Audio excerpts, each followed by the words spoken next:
Welcome back to Luminous Star Fables. Today, we're unpacking one of the most fascinating social media content creator pivots we've seen in recent years, the evolution of Cenat from marathon streamer to emerging fashion designer. But as we walk through this timeline, it's important to remember Kai is not an anomaly. His journey sits inside a much larger pattern of creators reinventing themselves in ways that challenge audience expectations and ignite controversy. Our story starts in late 2025, right after Mafiathon 3.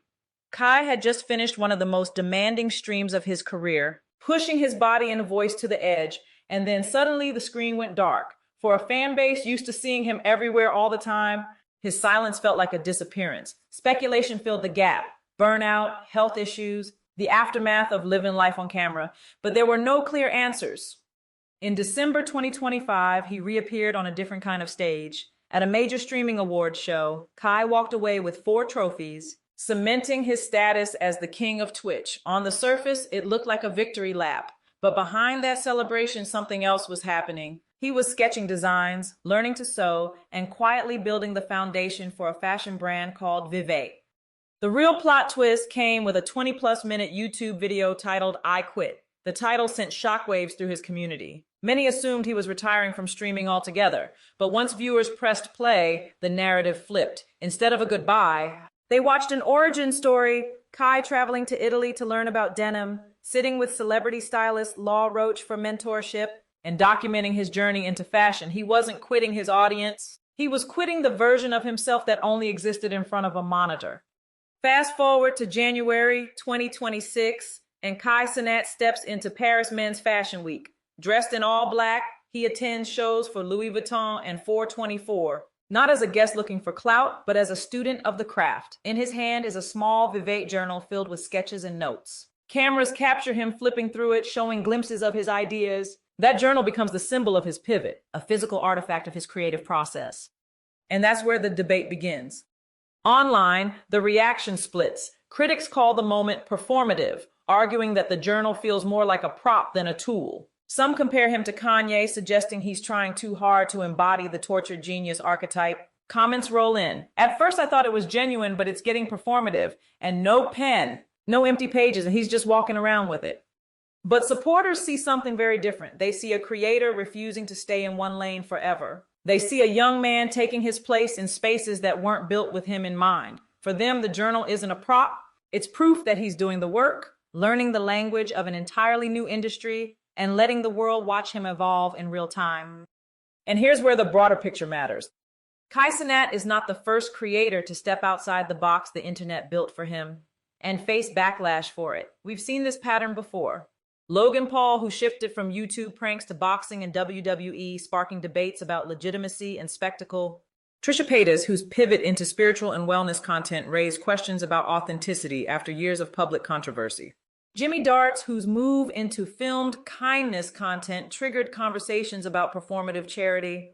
Piper Raquel, whose transition from child influencer to adult content creator ignited discussions about exploitation and agency. Ruby Franca, whose attempted pivot into advocacy after a family vlogging scandal became a cautionary tale about accountability.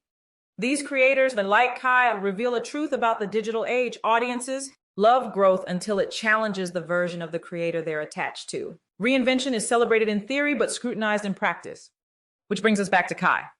What makes this moment so important is what it reveals about the modern creator.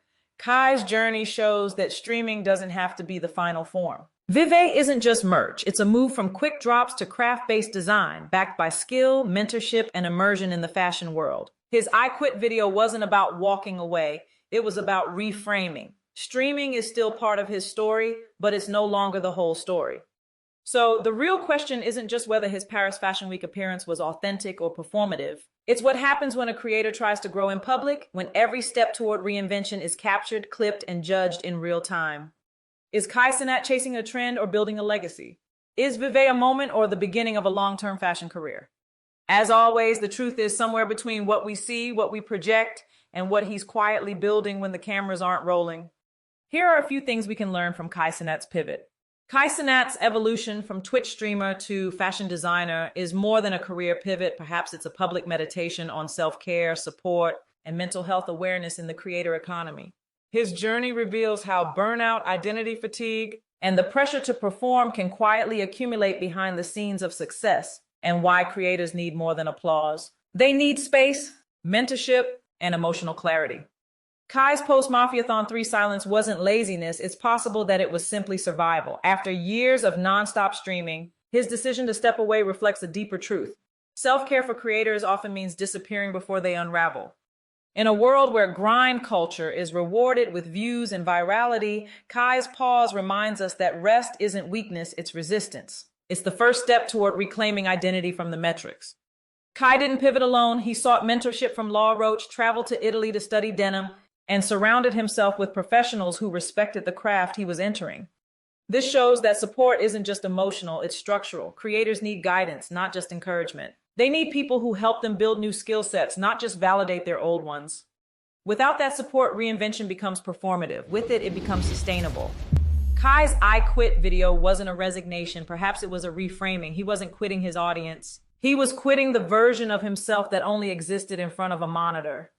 This is a powerful act of mental health awareness. To say, I am more than what you see, and to build a life that reflects it. Creators often feel trapped by the persona that made them famous. Kai's pivot shows that healing sometimes means walking away from the role you've mastered to explore the one you've neglected. Kai's move into fashion wasn't just ambition, it was emotional recalibration. He shifted from reactive content to intentional creation, from constant engagement to focused study. This is what mental health looks like in the creator economy. Less performance, more process. Less urgency, more curiosity. Less validation, more vision. The backlash that Kai probably faced was being called performative for carrying a journal, which reveals how hard it is for creators to evolve in public. The audience can and often does resist change, even when that change is rooted in healing. Wellness practices and mental health awareness isn't just for those who are creating on social media. It's for the culture that enjoys watching them. Cenat's evolution can be a reminder that those who create and post on social media are human first. For the show to go on, support is essential. Choosing health and wellness is not selfish, but essential. And perhaps mental health isn't a side note. It's the foundation of every meaningful pivot. I have found that the business of social media is often a growth process that some might view as betrayal rather than bravery. Like many of you, I learned at least the highlights of the Streamer Awards that took place in December. One of the things that I recalled is Cenat's Streamer Award acceptance speech. Kai mentioned the Japanese animation Death Note as being a coping mechanism tool with his mental health recovery after completing his Mafiathon 3 stream. For those who are not aware, Death Note is a critically acclaimed Japanese animation series that explores the psychological and moral consequences of wielding unchecked power. This is what got me to think about what I've observed and why some social media content creators might relate so deeply to the character. Light Yagami's dual identity, because Death Note dramatizes the exact psychological tension that many content creators seem to live with every day, the split between the public persona and the private self. Light's story becomes a metaphor for the emotional, mental, and identity-based pressures of being watched, judged, and expected to perform. Light's dual identity is the animation version of creator burnout, parasocial pressure, identity fragmentation, and the emotional cost of being watched by an audience for a long period of time. What I've observed is this possibly being some of the reasons why Cenat and some content creators can relate, because burnout happens when the persona replaces the person, when the audience's expectations override personal needs, and when the performance can become a prison. Regardless of the various points of view and disagreements with Kai's decision to pivot, Cenat's transition from streaming to fashion serves as a case study for the evolution of modern creators. This case study illustrates a shift from platform-specific social media influencers to hyphenate creatives who seek to redefine themselves beyond the roles assigned by the internet. Is Kai's fashion pivot an authentic evolution or just smart performance? If you find this content to be of value, like, share, and comment below. Thanks for watching.